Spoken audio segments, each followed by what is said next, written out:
Mornings in Joseon start early. A man stretches while others do martial arts training. A noise is heard inside a carriage. Someone wonders whether to mention they've arrived early. He begins walking around the palace and encounters a mysterious figure inside. He gives a slight smile as he listens to what's happening outside. The palace guards train with dumbbells in front of the gate. One guard asks the crown prince if he's there for his morning exercise, and he confirms, asking to open the gate. It's opened and the prince prepares to enter. Inside, several people train with weightlifting equipment, and two men talk about their results. One says he didn't recognize the other because he lost so much weight, and the other compliments his colleague on his muscle gain, commenting on his broadened shoulders. They then start posing, boasting about their bodybuilding. The prince looks to the side and notices something. A man appears extremely exhausted, saying he's only halfway there, wondering why it took him so long to reach halfway. The prince also observes a man bench pressing with all his strength, pushing himself to the max. He notices another squatting with heavy weights, everyone giving their all. He wears a psychopathic expression, thinking their muscles are being perfected. In his past as a bodybuilding instructor, there was nothing he wanted more than this. Choi Young-jik, a common young man from the Republic of Korea who studied food and nutrition in college just to become a complete fitness coach. He first learned weightlifting in the military, being in a frontline unit with no recreational activities. Naturally, going to the gym became his only solace, and even after returning to college, he didn't give up his workouts. People in his history class wondered what a physical education teacher was doing there. And as the semesters passed, our Korean Ronnie Coleman kept getting bigger.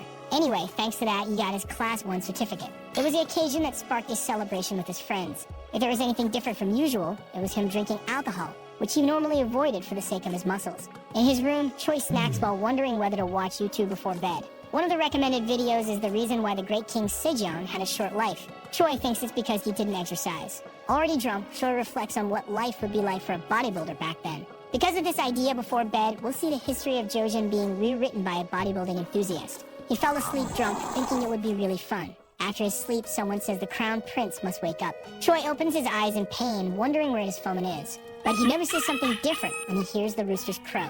He gets up believing he actually drank too much. But upon noticing his hand, he realizes he's in a different place and wonders why he hasn't woken up properly yet. But now that was his reality. Choi seems confused by the situation and lets out a scream that echoes everywhere. A servant says the crown prince must wake up now, sighing in front of his quarters. Choi wonders why this is happening. He regrets becoming anchovy. Choi becomes desperate, trying to deny reality. But he ends up opening the door and one of his servants greets him. He looks outside his residence and asks about his name. The servant doesn't understand the question, but informs that his personal name is Yu and Suji is his courtesy name. Choi asks if his father's birth name is Yi-do, and the servant confirms. Yi-do, the fourth king of Joseon, also known popularly as King Sejong the Great. If his father is King Sejong and his name is Yi-do. In history, he is known as the Great Prince Sueng. Finally, he is outraged to have ended up in the Joseon era. The protagonist thinks everything seems very real and must have really gone back in time. Someone calls for His Majesty, stating that Prince Jinyang is entering. Although it's natural to be nervous when encountering something unknown, the thought of seeing that person made Choi's heart race. The most important person held in high regard by all Korean citizens. He's about to have an audience with the great King Sejong, and as a history student, this is an exciting moment. While His Majesty welcomed him, our hero couldn't stop thinking about how everything about him was good. But reality sets in when His Majesty says the reason he called him is to give an order. And thus we are introduced to an extremely overweight version of the king. He asks where the prince is looking and questions if he's a bit sleepy. When asked what the problem is, the prince apologizes. He says that since the king has carried out numerous benevolent actions in handling state affairs, he has been considering what kind of decree he wants to consider for an inexperienced and careless child like him. The king asserts not to say he's inexperienced and says he values the prince's talents, so he plans to appoint him as a provincial governor. The king asks him to go to the nobles' hall and rewrite the books in uppercase letters, and the prince affirms he will obey the orders. Already in the Hall of Nobles, Choi thinks he finally had the chance to visit this hall, and someone informs that the books rewritten by him will be even more valuable. Our prince asks not to praise him too much, and that his brother's handwriting is much better than his, and the servant says it's kind of him. In his thoughts, Choi believes he not only understands their speech, but also the written characters. It seems that the memories of the original body's owner remained. Choi then reads and realizes that the letters in the books are not small, but the king said they cannot be easily seen. About the great King Sejong, after the protagonist's observation, he diagnoses him as severely obese with a BMI greater than 35. Furthermore, his face is excessively swollen, and despite the cold morning air, he was sweating. In conclusion, diabetes or impaired glucose tolerance, this is the pre-diabetes stage. He thinks this situation is clear because later in history, King Sejong will pass away. In the end, Daenjeon becomes king, so he thinks he won't let that happen. A man approaches, catching the prince's attention, and says it's strange coming from him considering his preference for living in the mountains. This is his older brother. Choi asks what brings him there, and his brother explains that he is there to check the books their father will read in advance. He asks him not to mind him and to continue what he's doing. Choi tells his brother that he read after a long time, so some were difficult to read due to their small letters. And he explains that he received the order to rewrite the books with reasonably large letters. His brother says it seems there's a different intention in his words and asks if he also noticed their father's presbyopia. Choi asserts he was just guessing. His brother says he's usually arrogant about such things but changed in a short period. Choi asks since when his father's symptoms started, and his brother replies it was about a year ago, and that it's different from common presbyopia. No one knows about it yet, so his brother asks to keep it a secret. Choi wonders if he acted naturally, and his brother leaves. He thinks he was nervous during that conversation, and that the back of his neck is now stiff. He then makes some movements and puts his joints in place, thinking how wonderful it is. A man there asks what the prince is doing, and that if his neck hurts, he should massage it instead of moving like that. Choi then realizes the men don't know stretching. At this time, there are doctors who can give massages, but they're not very effective. Due to the lack of knowledge in anatomy, it's natural not to understand the relationship between muscle shapes. He thinks he should explain to them in an easier way and asserts that he strained his neck while horseback riding some time ago. He suffered because his neck was stiff, but when he moved his back, he realized something loosened. And now, asking them to look at him, he asserts that what he's doing is effective. Everyone then starts a stretching session, which ends very well, leaving those two men on cloud 9. The next day, people talked about the stretching techniques taught. Someone comments that their neck, which was as stiff as a rock, now moves again and remarks that they don't need to go to the doctor anymore. The modern stretching methods that Prince Sooyeon taught quickly spread among the scholars in the nobles' hall, but the great prince's greatest concern remains. In wooden and thatched tents, someone asks if anyone is there, while the protagonist walks with a woman who tells him to come out and greet their guests. The cabin owner notices the arrival of the great prince and asks what matter they have to discuss there. Our protagonist informs that he's there to buy oil and is looking for one with sesame, but not perilla or paulownia oil. The man informs that besides sesame oil, they only have soybean oil, which will cost 3 mals, and Choi affirms he'll give him 5 mals with the low-quality oil they have. His servant thinks earlier he bought various random things and can't understand what the prince plans. Our prince thinks if his memory doesn't fail him, he died of severe dermatitis, and until he finds a way back to his time, he must find a solution for it as soon as possible. The men inform that they've arrived, and the prince praises them for the good work. While he thinks, a woman interrupts, saying it seems he's been visiting the village frequently. Choi says his wife is right about what she comments. However, the idea of having a wife is still not clear to him, and she introduces herself curious about his strange behaviors. Choi stated he was reading a book in the library and found out that in the ancient Song dynasty, there was a device for bathing. Meanwhile, he thinks he needs to act naturally. The wife questions about it while he asserts he's trying to and doesn't seem like a bad idea. What Choi needs most after coming to the Joseon era is soap. If a modern person doesn't properly wash clothes after exercising, they can suffer several skin consequences. Even in the Joseon era, you can't do weightlifting without soap because how many and how terrible would the skin diseases that could arise be? In his time on Earth, Choi used to work in a gym and already had the experience of making soap. His Lamely grandmother made a different soap, saying she didn't trust market soaps. The recipe was surprisingly simple. Just mix water with burnt straw ashes and natural olive oil and add powdered herbs to heat them. With this method, even in the Joseon era, it's possible to make soap. The woman asserts that oil dirties the body, and she would have never imagined that the material for washing the body would be oil. Choi says he's determined to try various things. The book states that boiling water from bush sprouts completely removes stains from clothes, and even tough stains are eliminated. His wife then falls silent and leaves, saying she hopes it really works that way.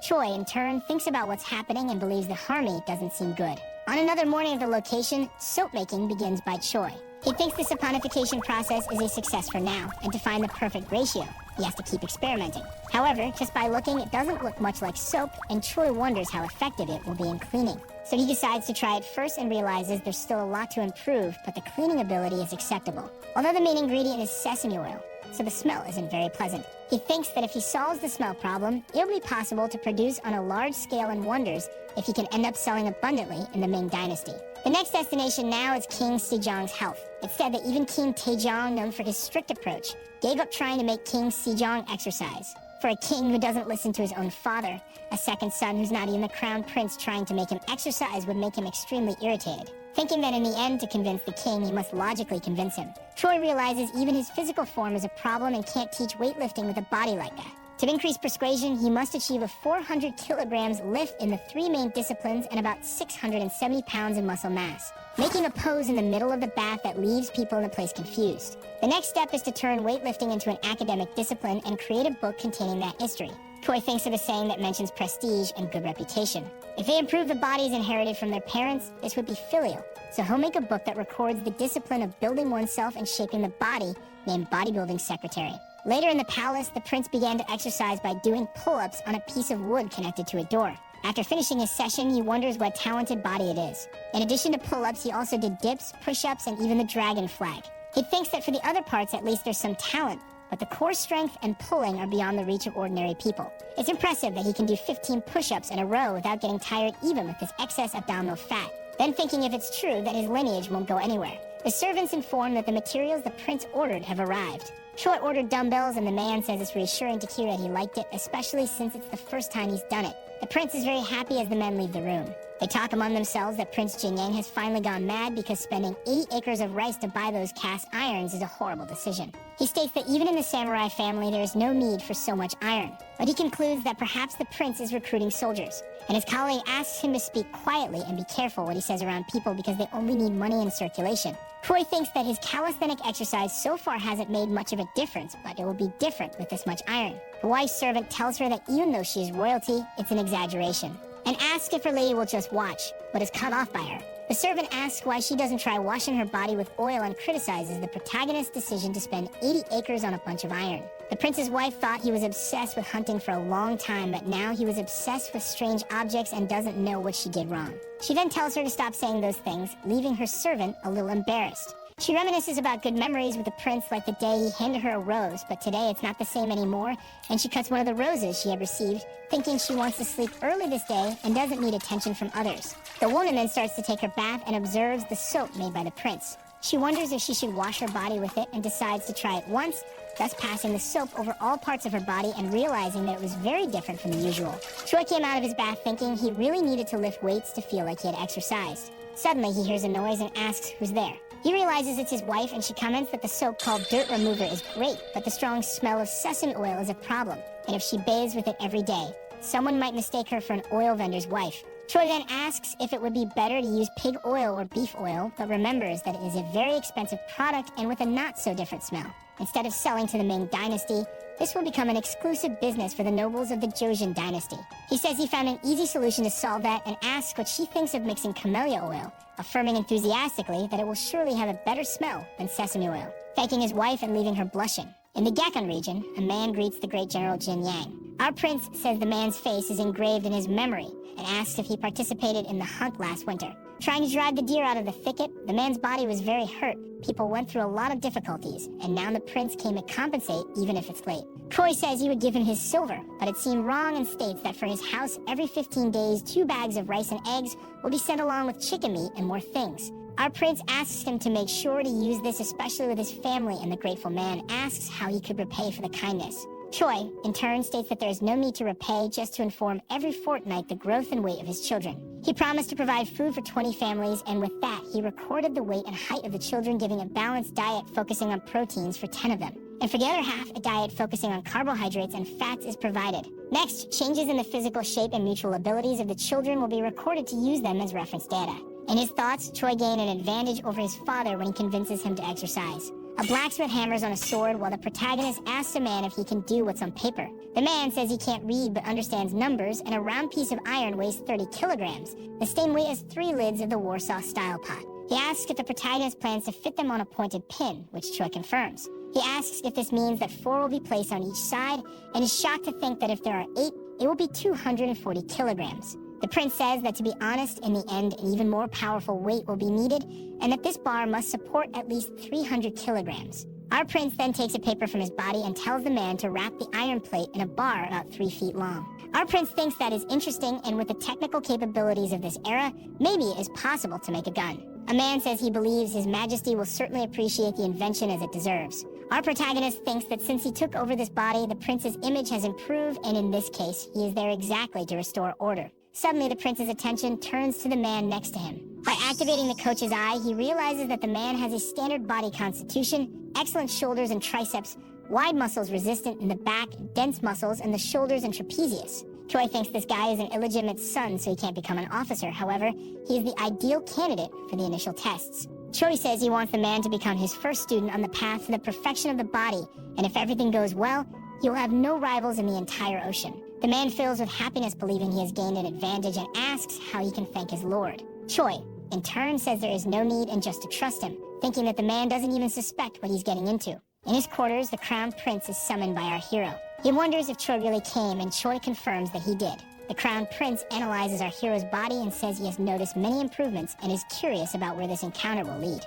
Choi says that apparently creating new training methods instead of hunting improves his body, and that he actually came because he would like the prince to take a look at something. The crown prince asks about the new training method and what it would be.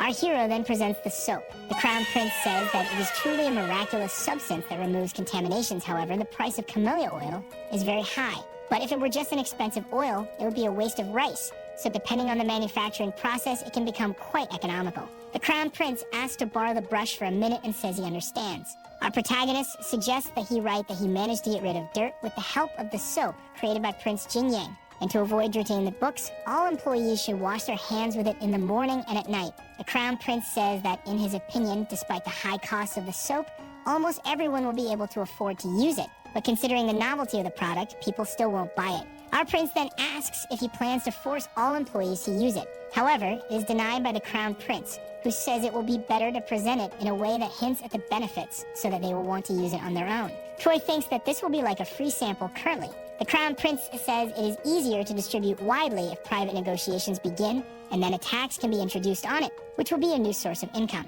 Choi thinks the tax is really a good idea, and that it's not for nothing after all. He is the first son of the great Sejong and the future King Munjong. In the blacksmith's hut, a man asks if they are sure that the great Prince Jinyang ordered that, and the men affirm that they are. The man asserts that they know what will happen if they make a mistake, and the blacksmith wishes the lord a good trip. One of the blacksmiths asserts that the items ordered by the great General Jinyang must be immediately melted down and destroyed, but the other says that the deadlines are approaching and the damages will be colossal. His colleague, however, questions if for him coins are worth more than life, and if they are, then he should proceed, affirming that they do not know the prince's intention in making these iron bars. The wanderers from before continue through the village, and it is reported that the second prince is unable to deserve the right of succession, but has spent a large amount of resources on buying iron. For days on end, he has been forging his body, so Prince Jin Yang must be finally showing his true nature.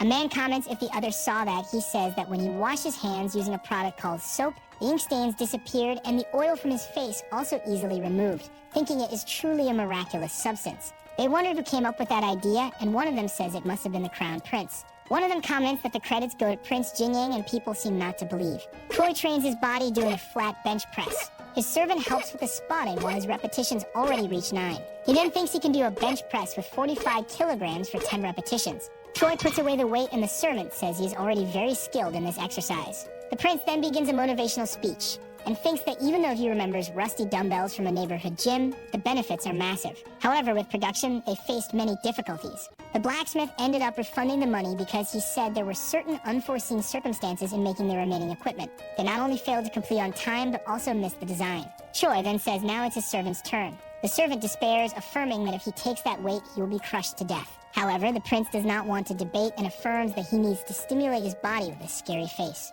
Choi then gives training tips while the servant struggles. His wife approaches, thinking that before he was skinny, but now his body is radiating strength, and her servant compares him to General Wanbano. The prince is distracted from the exercise and asks if what his wife is saying is true. He heard that he is a true hero from a young age and in maturity, distinguished himself in the role of general, thinking then if he should implement a fee for military training. While his servant almost dies in the bench press, the prince affirms that a weapon alone is not enough for victory.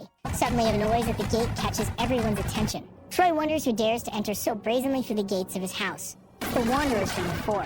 They enter the place with serious faces and go towards the prince. The wife asks what's happening and if they know that property belongs to Prince Jinyang. One of the men in a frightening manner says that they are already aware, and that if she is the man's wife, she should have the courtesy to stay silent. She then prepares to submit, but our hero steps forward, knocking the man down. Fallen on the ground, he asks how he was knocked down so easily, and the prince says not to lay their dirty hands on his wife. The samurai then prepare to draw their swords, but their chief calms them down and introduces himself, saying it's a pleasure to see him again after last year's hunting tournament. Our prince asks what's going on, and if they dare to touch his men, things will get ugly. One of the samurai shouts, asking if he forgot his mistakes, and the chief comments on the object he holds, capable of producing 20 swords, then questioning what he will do with 400 swords. The man helped before is tied up and made hostage. That chief comments that 7 months ago, nobody was interested in him, and out of nowhere started helping the poor, asking if he wants to lead them to a rebellion. The prince affirms they are just assumptions and says that bringing in soldiers based on that is an abuse of power.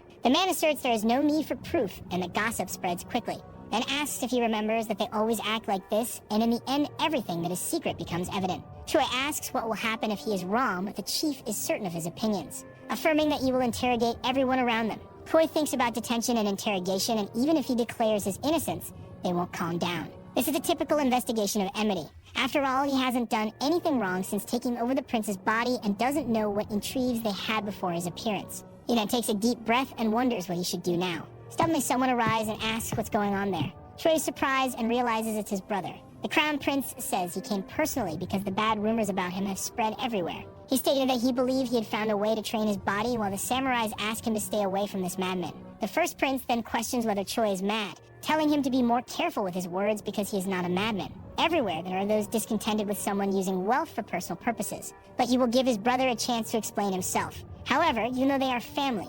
Getting rid of these rumors will be difficult, so strong arguments will be needed. Finally, he says that if the accusations are false, there will be no escape. He won't be able to get away so easily. The crown prince affirms that if he accuses his brother and cannot prove it, he won't get away with it. Our prince then pounds his bar on the ground and says he needs help, asking his servant to bring that book.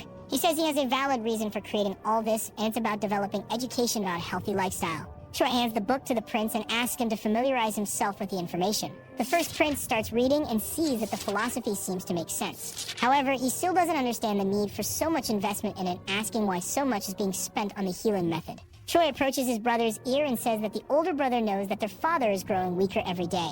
The brother says that only presbyopia has caught up with him earlier, so there's no need to worry so much, and that if he has any knowledge of medicine, he should clarify. Choi asserts that recently their father has been afflicted by a fever, and despite the cool weather, sweat pours abundantly down his face. Our protagonist states that he doesn't want to jump to conclusions, but he suspects that he has diabetes. He believes that the cause may be an excess of yang energy, and also the fact that His Majesty overeats. Since he does not engage in physical activities, the yang energy cannot be released. Therefore, a significant part of the problem manifests itself through a disease that affects his eyes. The first prince, in turn, questions about assistance to the poor, asking if that is also related to their father. Choi asserts that it was all for his research and says that in his book, all topics related to nutrition and exercises are recorded. He states that he wants to convince their father of what is written. The first prince then shouts that from what he heard, Prince Jingyang is innocent. However, the chief samurai says that it won't work because conducting investigations and trials is his duty. He says that His Majesty will not be pleased with his rights being challenged, asserting that competent inspectors of various ranks have gathered there. The chief then asks if he wants him to simply obey the command or set an example for his soldiers, and that if he wants to expel them from there, he will have to start by expelling him. The man tells the heir that covering up for someone just because of ties is wrong because he will be the future king, telling him to be resolute and show the world the greatness of his country's laws. Lee Suk-chae did not simply reach the position of chief inspector. Now this problem concerns not only the two of them since he involved the crown prince in all of this. Seeing that there is nothing to be done, the crown prince asks him to explain the reason for buying everything. Since that's the case, Choi says he will personally show it to him, proving it with all his might. In the king's body, yang energy has accumulated which affected his vision, resulting in presbyopia, but he believes he can overcome diseases by strengthening the body. Everyone knows that Your Majesty spares no physical effort. However, if we demonstrate to him an unprecedented power, he will be interested. If we show strength equivalent to the achievements of Yan Yu, he may abandon his skepticism. Choi then says that if he can't convince them, he won't convince his father. The crown prince again draws everyone's attention, explaining that Prince Jingyang has been developing healing methods for the people, and these adaptations were created for this purpose. The chief asks if he's really using that for training, wondering about a piece of iron that weighs more than a sturdy pot. The prince says he just realized that maybe the purchase of everything was for the inspection. And if he's right, why not allow the young man to demonstrate his abilities to clear his name? One of the samurais then says he will check because in strength he is the best, and if the prince loses, it will be clear that he lied. Choi then stretches and prepares for the competition. The two lie down on the bench press, and Choi explains about the exercise, giving details on how to do it correctly. The soldier asks if it's not just a matter of strength, and if the prince is afraid of losing. The man then takes a deep breath, exerting tremendous force, and realizes that it's actually heavier than it seems, but he can't fail. Dedicating himself to the maximum to lift that bar, he manages to complete one repetition. The guard who is spotting thinks about what to expect now and looks at the prince, but realizes that he is still in the middle of the movement. The soldier then mocks him, saying he pretended to be strong, but is shedding tears. However, everyone's expression changes, realizing something incredible. Choi did his bench press up to the 10th repetition. After finishing his set, his servant says it was amazing. and the soldier thinks it's unbelievable that he lost his strength competition. Choi asserts that in physical fitness training, the number of repetitions depends on the training goal, and says he can lift up to 105 kilograms at once, which impresses everyone. That soldier says it's absurd because even though he won the competition, that's unreal. The chief inspector then says they're leaving for today. But that doesn't mean the prince is out of suspicion. He will then continue to do his job with all his effort. Choi, with a confident look, asserts that he will do the same, and thinks that anyway, he is out of immediate danger now, and the older brother is now aware of the king's illness. The crown prince says he will also withdraw, and Choi wishes him to take care. He remembers that his older brother said he would help him with the elaboration of his book, and that in the end, everything turned out well. Addressing his wife, Choi apologizes, but she expresses embarrassment for not recognizing the good intention earlier. While stating that he won't let something like this happen again, he embraces her. This leaves her extremely embarrassed in front of others at the location. She asserts that they can't do such a thing there and should go to their room, making Choi even more ashamed. One of the inspection members apologizes for what happened and says he will take responsibility. However, the chief explains that it's not like they didn't gain anything. The chief says that among those devices is an unusually thin and hollow item that resembles changtong. He then asks if he's improving the sea changtong to develop a new firearm, and that a year ago during the hunting contest, he clearly saw the true intentions of that beast. Would that Prince Jinyang be creating the Secretary of Corporal Constitution as a final act of pity? That's ridiculous, so the chief says he'll keep an eye out to find out what he's really hiding. While Prince Jinyang continues his daily life as usual, after a few days, news came that the forge resumed construction of the devices. And then 3 months later, his wife surprises Choi by saying she went to the doctor and that she's pregnant. She said she thinks she got pregnant that day. Choi remembers a conversation with a friend at the bar where he said he didn't have time to work out. Choi then asserts to trust him and that his friend's life would change if he exercised. But the friend says it's nonsense and doesn't want to be bothered by someone who hasn't even married until 40. Our protagonist then says he has 2 wives and remembers his barbell and dumbbell. Just a few days ago, that was his life, but now he would be a father. Choi lifts his wife by the waist, questioning the information of happiness. And he suggests that they inform His Majesty of this news, and his wife says it gives her immense pleasure to see him so happy. She asserts that she has to give birth to a healthy child, so she also wants to learn the Secretary of Corporal Construction. Choi then begins his wife's training with a simple posture, asking her to inhale and exhale. He thinks that stretching is not enough for a safe childbirth, and that after giving birth, the crown princess died from pleural fever. That's how maternal field death happens, but he thinks that using it for disinfection can be very helpful. Someone informs them that they have a guest, and a man asks if he calls that sojigori. The old man said he had no idea it was possible to produce distilled liquor in this way. Choi asserts that the design was developed by him and that he wants to obtain pure alcohol, so he made this thin and elongated part. The second prince asks them to bring all the soju inside his house. Later, Choi understands that now that the distillation is ready, he has to check the purity of the alcohol. There are 2 glasses with the same weight, but one of them was filled with water up to 80%. The relative density of alcohol is 0.8, so if the filtered alcohol is heavier or lighter than water, it means he failed. The 2 bodies then begin to adjust on the scale and finally reach the balance point, which leaves them both very happy. The disinfectant production was successful. It's been a long time since our protagonist arrived in the Joseon era. He often thought he would return to the modern era if he exercised, but that was just something in his head. He even wondered what happened in the present where he originally lived, and although many questions remained. After his child was born, he was fully absorbed in his life in Joseon. In the palace, it is commented that Prince Jinyang has recently made a great achievement. The king says he distributed soap among the population, enriching the royal treasury, and invented a disinfectant that helps with wounds, which leaves Choi grateful. But he asserts that he still has much to learn. Sujong asserts that he doesn't need to be so humble, and that he will give him 200 silver ninings as compensation. Recently, Prince Jin had his first child, and the princess returned to her normal life in a week, proving the effectiveness of the disinfectant. The king asserts that from now on, the disinfectant will be used to treat all mothers and newborns. He is proud of his son because he once thought he was just a sore spot, but Jin has shown maturity.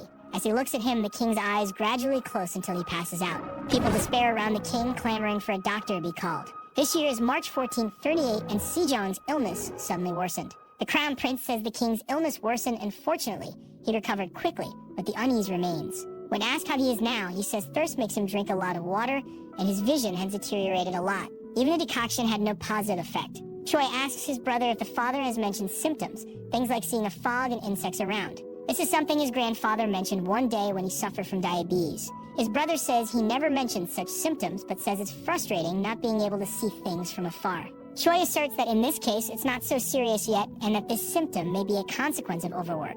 But he thinks they can't be at ease because with this type of disease, if nothing is done, It will be like in the story, and in a year, the great King Sejong will lose his vision due to complications. Mentioning that his mother's birthday is this September, he asserts that he will create an opportunity to change his father's mind on that day. His brother asks what the hell he's planning to do at a royal banquet, and Choi explains that in the Corporal Construction Secretary, there are 3 exercises that use heavy weights. Squat, bench press, and deadlift are called the big 3 exercises. At his mother's birthday banquet, he will perform a total of 375 kilograms in the 3 exercises. The Crown Prince asks if that isn't ridiculous, because the palace guards who were ordered to try couldn't even lift 225 kilograms. Choi asserts that at the moment he can't lift that weight yet, but he will surely succeed for the sake of his father. The brother says that if that's his will, he will do everything to help, and Choi asserts that he wants to create a book that his father will be pleased with. His brother, however, says that he should also dedicate himself to studies, which makes Choi confused. The brother says that since he wrote a book, he should incorporate the content of all 13 classics.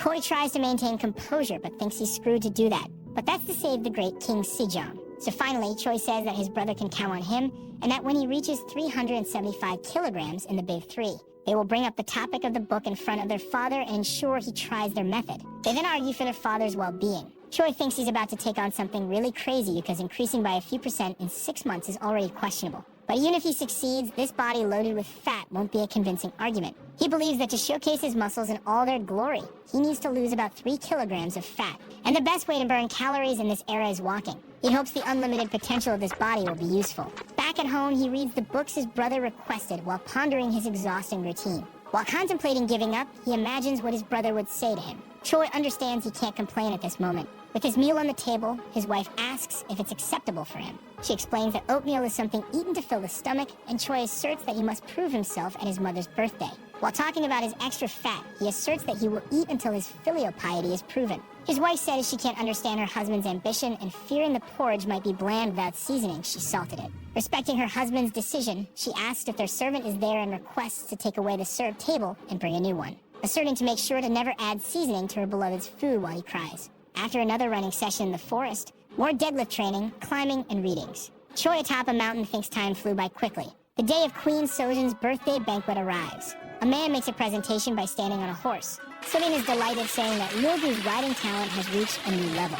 The king also appeared happy, but he was actually very sad about the state of his vision. The Crown Prince says it's our protagonist's turn, and everyone thinks he will perform like street performers. Choi asks if he mentioned the book, and the Crown Prince says that when he told the princess that he lifts 112 kilograms, she didn't believe it. So he asks Choi to proceed with the plan, because his father will surely show interest in the book.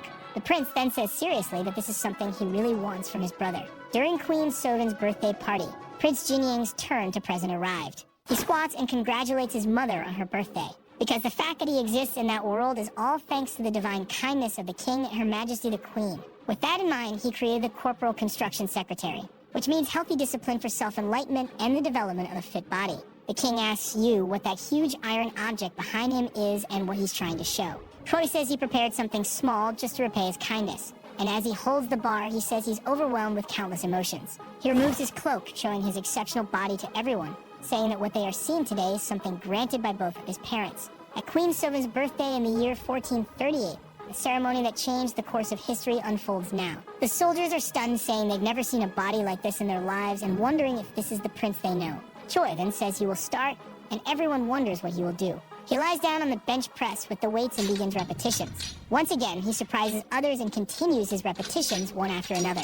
The soldiers don't understand where he got all that strength. Then the bench press set ends successfully. Choi says that one of the important activities in his book is this exercise called bench press. Through it, one can train the chest, shoulders, and arms. The queen applauds but says she doesn't understand what she just saw and asks how much it all weighs. Choi asserts that the bar weighs 24 kilograms and the cylindrical plates combined weigh about 144 kilograms. In total, the weight is 168 kilograms, which impresses the king and the queen. Choi then presents his next exercise, the squat. The exercise involves lifting a large bar on the shoulders and using the power of the legs to sit and stand repeatedly.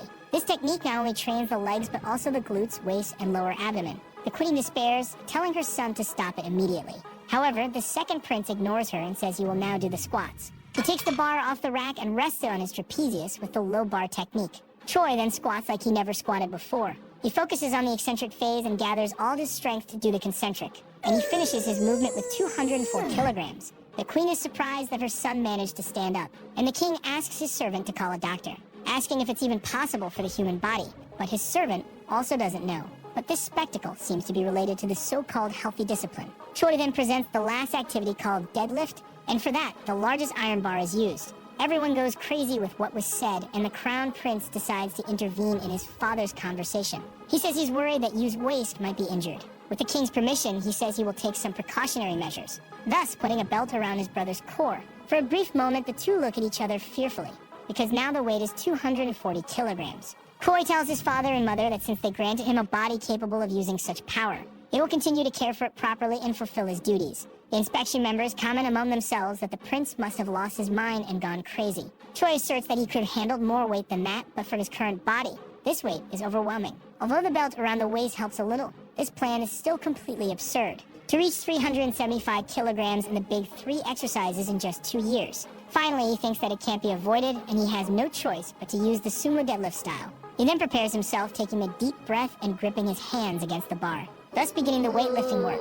Everyone realizes that the bar is going up and wonders if it's really possible for this mass of iron to be lifted by just one person. As the weight goes up, his hands begin to bleed. But Choi doesn't give up and finishes his movement perfectly. The queen's pressure lowered while the king remained impressed. The prince lets the bar fall, causing the ground to break, resulting in an incredible spectacle for everyone. People are amazed at what they have just witnessed, and the queen prepares to take action. She gets up with a serious face, and the king doesn't understand why. Addressing her son, she goes to check his hand that got cut during the movement. She says he's been using these irons daily for 2 years, and now his hands are like this, asking what he means by this filial piety talk. Seeing him train his body to this extreme makes her tears flow incessantly. The women present sympathize with the queen's feelings and start crying too. A man says he knows that those who master martial arts can show visible muscles in the abdomen, but having such a distinct texture is incredible. The king asserts that indeed he personally tested the regimen from his book and showed hard work. But he says he has one thing to ask, questioning the purpose of the healthy discipline he showed on this occasion. Choi asserts that it's to establish and perfectly prepare the body they both granted him. The king asks if lifting that weight today would be the standard, as in that case he would fear his instructions might haunt the weaker ones. Choi explains that it's nothing like that because he started this discipline to get rid of the fat in his abdomen, and his strength naturally increased in the process. And that in just 3 months, his limbs move smoothly and his fatigue has disappeared. Sejong says he knows that he and the crown prince authored books about this and asserts that he will read and distinguish right from wrong, commenting that afterward, they will discuss the corporal construction secretary at the palace, which makes Choi extremely happy. Furthermore, the king asserts that the royal title of Grand Prince Jinyang no longer seems satisfactory. Because he invented a discipline and took it to its peak, he suggests adding Su from Soyambu to his name. His name will now be Grand Prince Suang. In his chambers, the king realizes that the book is truly extraordinary, and questions because even if Jinyang was helped until then, he wasn't that wise. The crown prince said that he also read the book and was amazed. He simply compiled the regimen that you created in those books. Unlike other books, there's a diagram he specifically placed at the end of volume 1. The king then says he will check. He reads about changes in dietary habits in children's bodies that the prince recorded. It says that if you cook rice with 6 kilograms of grains, an adult can eat for 10 days while children can fill their stomachs twice as much. On the other hand, excess food results in excessive fat, and a spoon of sesame oil every day overflows children's bodies with strength. Meanwhile, a person with a full stomach gains more than 300 grams of excess fat in a month. After reading that, the king thinks about excessive fat and looks at his belly. On the other side of the palace, Choi asks his older brother about their father's response, and the crown prince replies that he decided to give the corporal construction secretary a chance. Choi asserts that he's already fully prepared, and that since it's the first day, he will only explain the posture, but the crown prince cuts his excitement, stating that with national affairs overflowing, it was suggested to wait for an auspicious day before continuing with the discussions. Choi asks what day that is because if it takes too long, his vision will deteriorate to blindness. He then quotes a saying that says the hardest part of a healthy lifestyle is starting, and if the great king doesn't come to him, he will have no choice but to visit him himself. Choi then runs out, and the crown prince tells him to wait for him. The guards assert that there are rules in the palace and tell him to get up. However, the prince is adamant and tells them to throw him out with all their physical strength if they can. Then being taken away by 3 of the guards. Suddenly the king appears, asking what's happening there. He finds the second prince kneeling with his book. Sejong says they are causing disturbances in the royal palace in broad daylight and asks if they forgot their dignity. Choi then addresses his father and says there's something that needs to be discussed. The king says if it's about the corporal construction secretary, he already read and warned that he would try it when he had time. But his son asserts that the correct approach to the corporal construction secretary is to start as soon as possible and do it consistently. The two then stare at each other with this duality of thoughts. Sejong asked if the second prince wrote the book suspecting he had a disease. And Choi asserts that he interfered because the signs are showing, and the book says the most appropriate thing is to treat the disease early.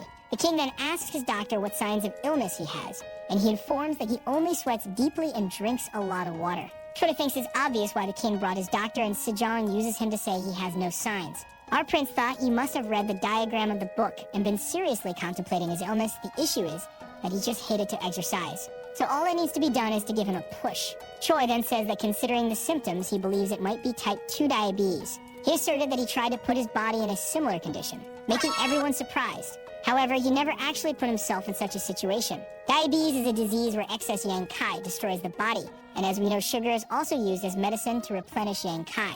So consuming a lot of grain syrup or caramel can cause temporary diabetes, and as a result of experiencing this, he often became extremely thirsty and drank a bucket of water. Furthermore, his vision often darkened due to excessive fatigue, and he fell asleep on the spot. Hearing all this information, the king identifies. In turn, Choi asks if these symptoms are the same as his father experienced. But in reality, he was lying when he said he had already put himself in that situation. He just resurrected knowledge from the modern world. Furthermore, to convince the great king, he must be able to lie, but unknowingly, he ended up deceiving even his brother. The king asks how long it will take for him to cure his illness if he masters the corporal construction secretary, and the prince asserts that it will take 5 days. Facing this, the king accepts and says if he doesn't improve in 5 days, he will accuse him of crime for deceiving the king. In the training field, the second prince asserts that his father needs to mount the horse a little faster. The king thinks his whole insides will be twisted, and the second prince says he shouldn't lower his body. Sejong thinks his son is being too strict with him and wonders how long he'll have to continue this. Choi warned that since an hour had passed, they could end, and his father was happy.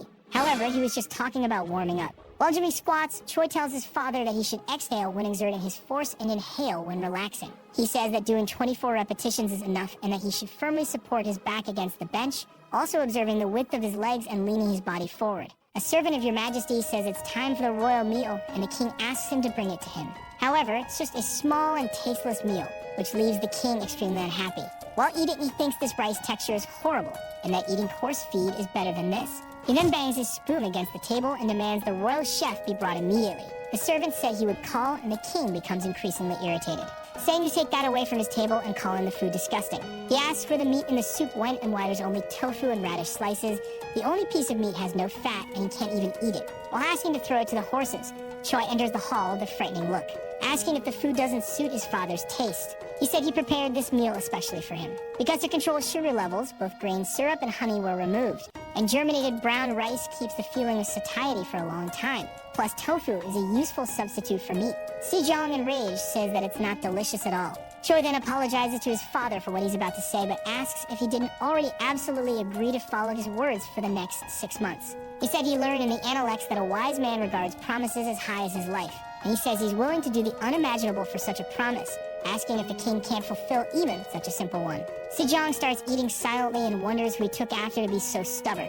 Already in his room, he writes on a scroll with his brush while his hand trembles. He tells a servant that he moved the brush incorrectly, so he should ask the factory to send a new one. Sejong thinks that since he started lifting weights, he doesn't even have the strength to hold the brush. He asserts that it's been 2 weeks since he started doing this, but still doesn't know the meaning. His belly then starts rumbling, and he asks someone to bring him something. But Choi's eye peers through the door, making the king almost jump out of his skin. He apologized to your majesty and said he suspected something was wrong when he stopped mid-sentence. Sejong then says he can go and thinks that this wretch may even appear in his dreams. The candle goes out and the king prepares to sleep. He thought he couldn't fulfill his duties because of that brat, and that if he hadn't promised, he would have stopped long ago.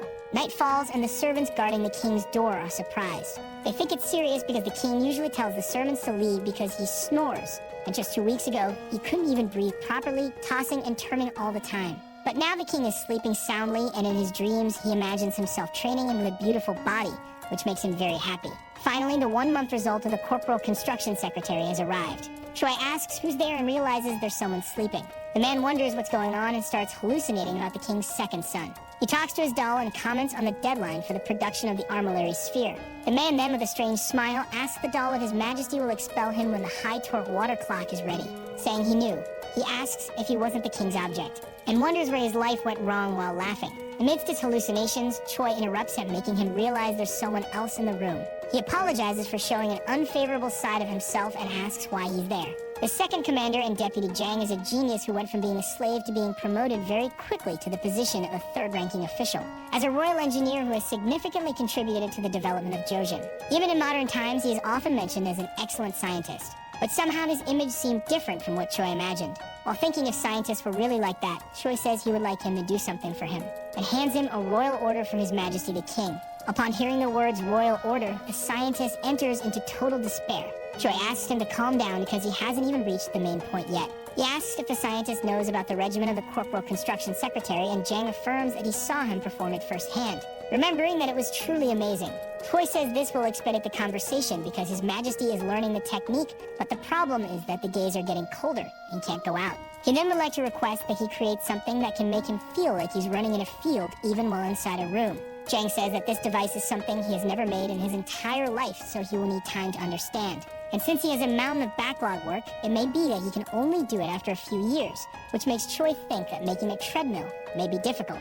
He then says he will have to find a better way because His Majesty is suffering greatly from his techniques. And thinking about the pain the king is already going through, it may be too early for him to use the step device. Jang asks if the regimen proposed by the prince isn't intended to make the body healthy, and Choi affirms that the weights increase according to the level. There have been many times when he felt pain in his arms, legs, and stomach, and even now that time makes him tremble. Thinking that the prince's method is distressing, he says he would like to refuse if it were up to him.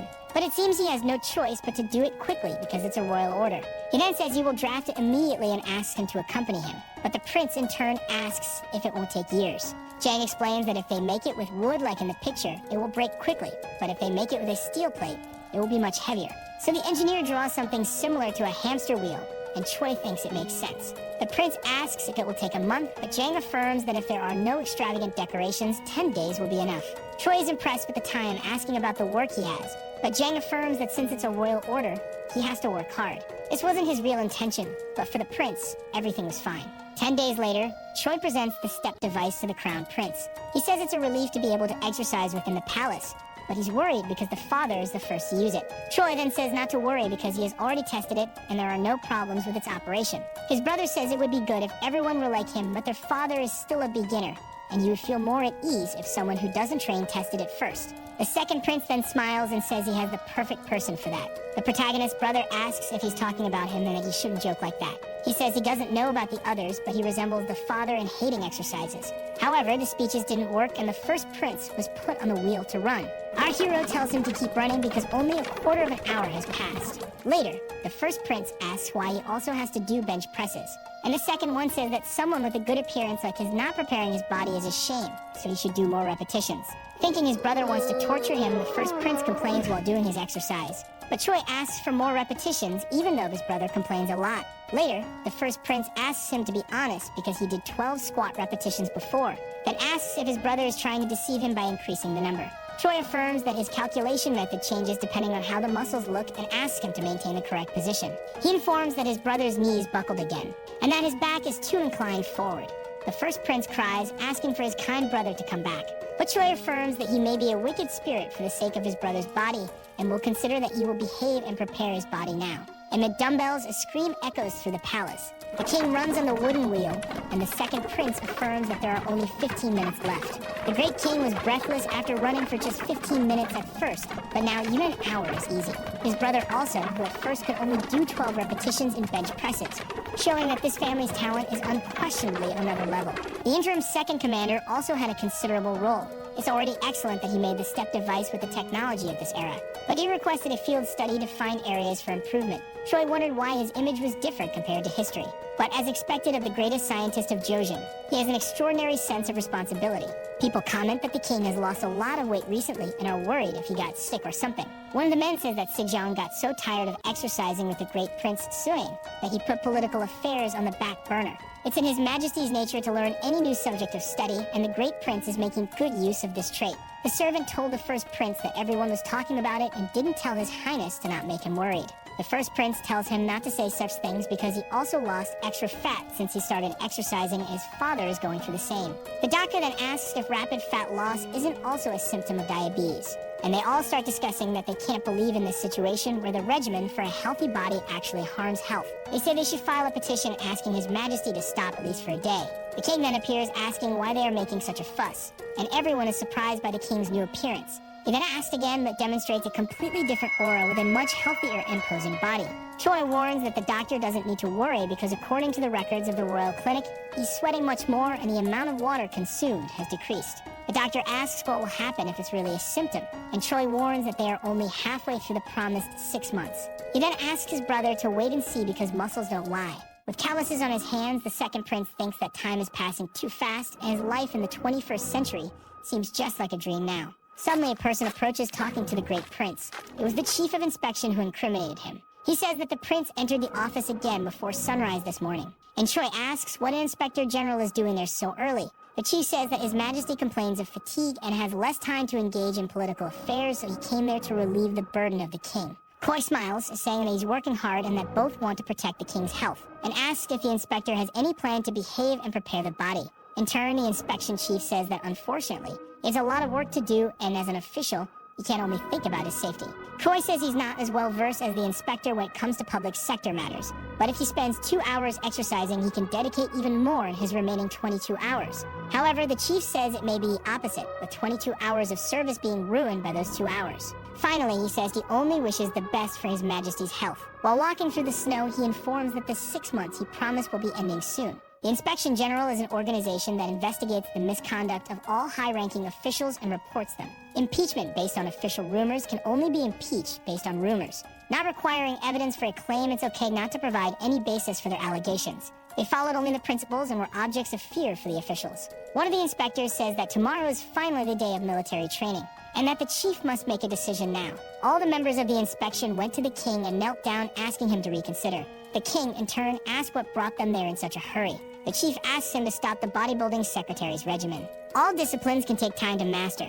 However, the gravity of the matter is different because political duties are more important than anything else. Even though he has never neglected his political duties due to exercises, the inspection chief says the king must set an example. They claim to be concerned that he is just learning a strange discipline and going against established principles. With a serious look, the king says the inspector's problem is affirming only his principles, and sometimes he wonders if this is loyalty or a challenge. The atmosphere becomes tense, and the king asks about the principles mentioned, informing that the reason he learns the bodybuilding secretary is to improve his body and set an example in military training. Among the soldiers, one asserts that it is very dangerous because military training is a law created by the great King Taejo. Another says that if he is not good at riding horses, he may be in danger, followed by another who asserts that even young people take a year to shoot an arrow on a moving horse. But Sejong remains determined, saying only that one of the royal guards should stay by his side to prevent accidents. The inspector general prepares to give another opinion. However, he is interrupted by the king, who says that if he sets an example in military training, the effectiveness of bodybuilding training will be proven.